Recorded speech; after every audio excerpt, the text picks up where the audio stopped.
Chapter 660, Across the Door.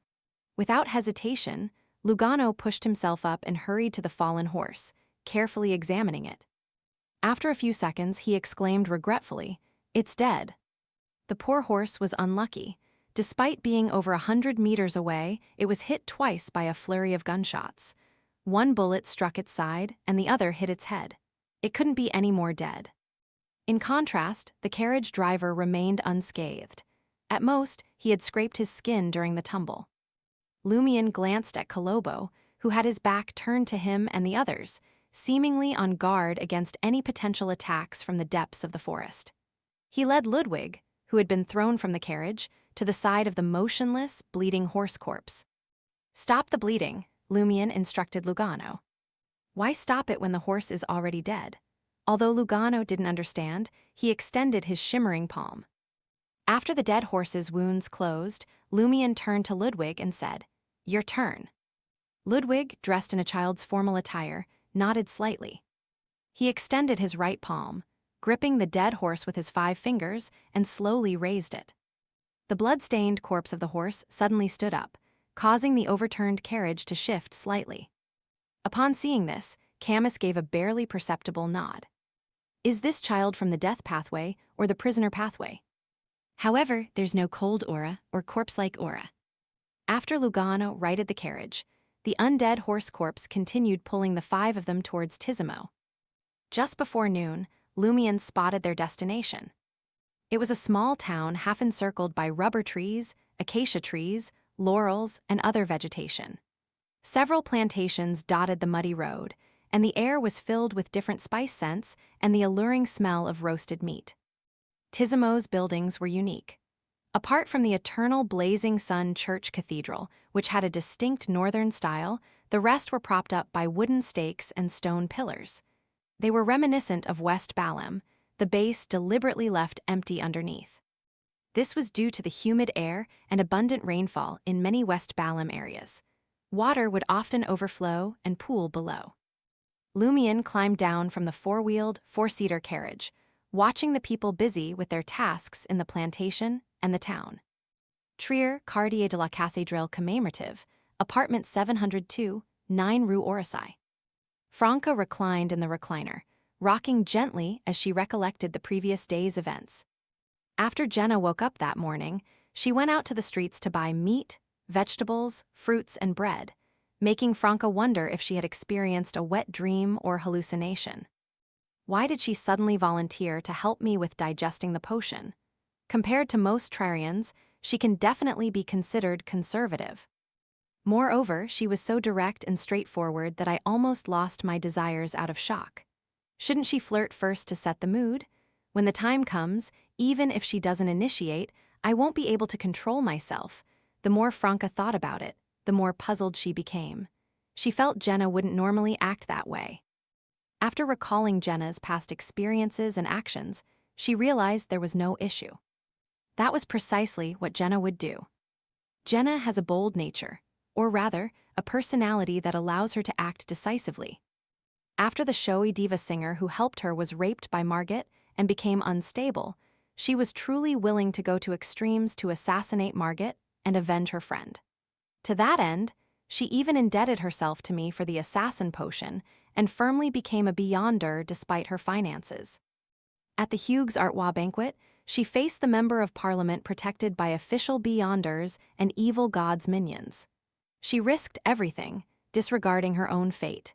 She killed the bastard who brought catastrophe to the market district and her family on the spot.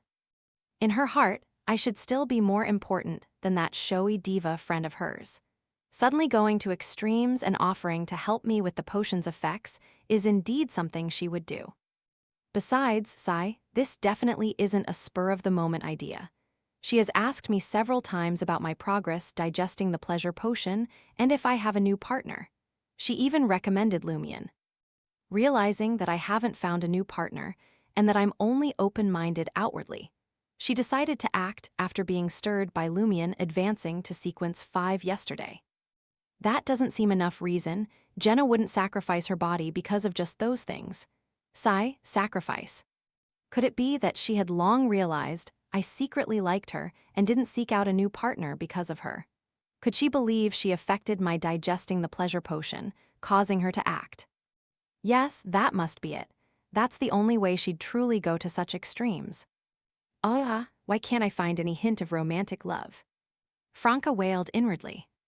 If she had known this would happen, she would have summoned her courage, toughened her resolve, and sought Lumien's help. That way, she wouldn't feel as conflicted and pained as she did now. Of course, she didn't seek out a new intimate partner partly because she cared about Jenna's opinion. She had become Gardner Martin's lover and shared his other lovers before meeting Jenna. There was no changing that history, so she continued on.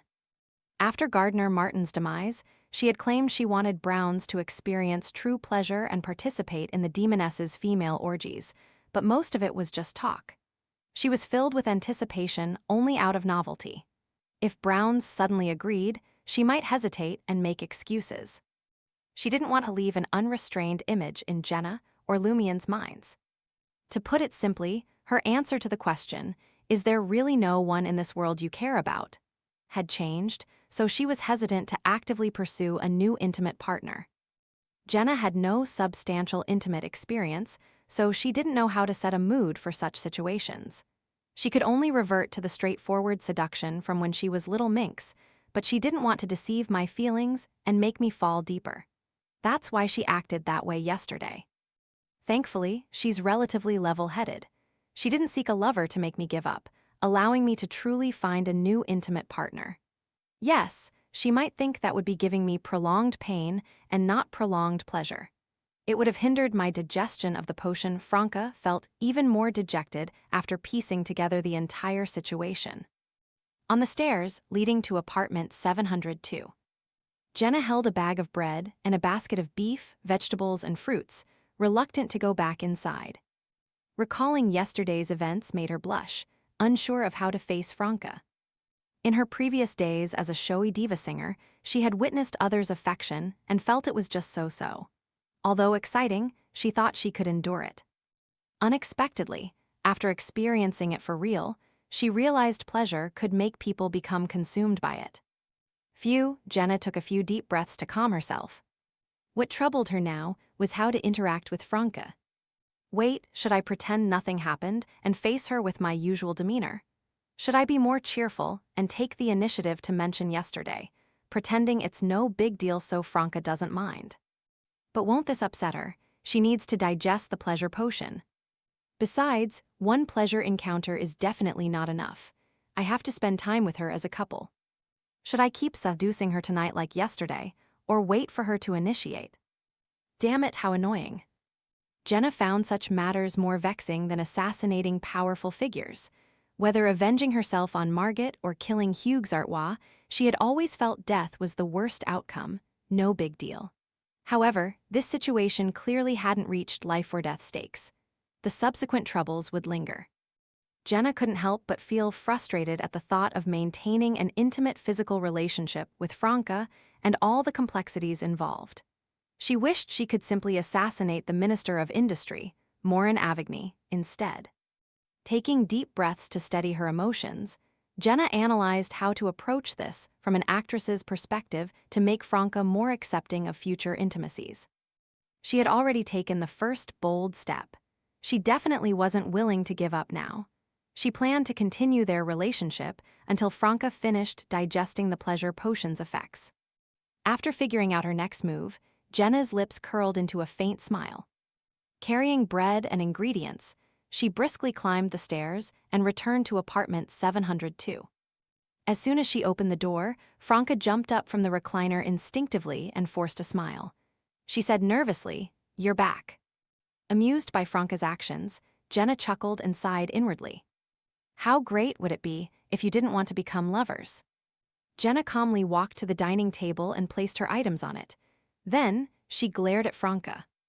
"What are you waiting for? Help me." All right, Franca hurried over.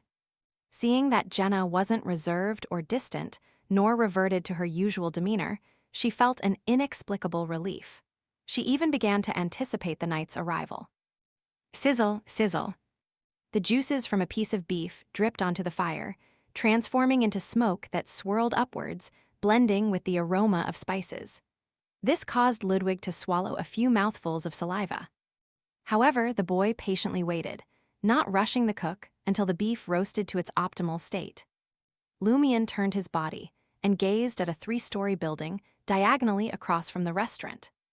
The yellowish-brown house was the former residence rebuilt by Hisoka Twanaku.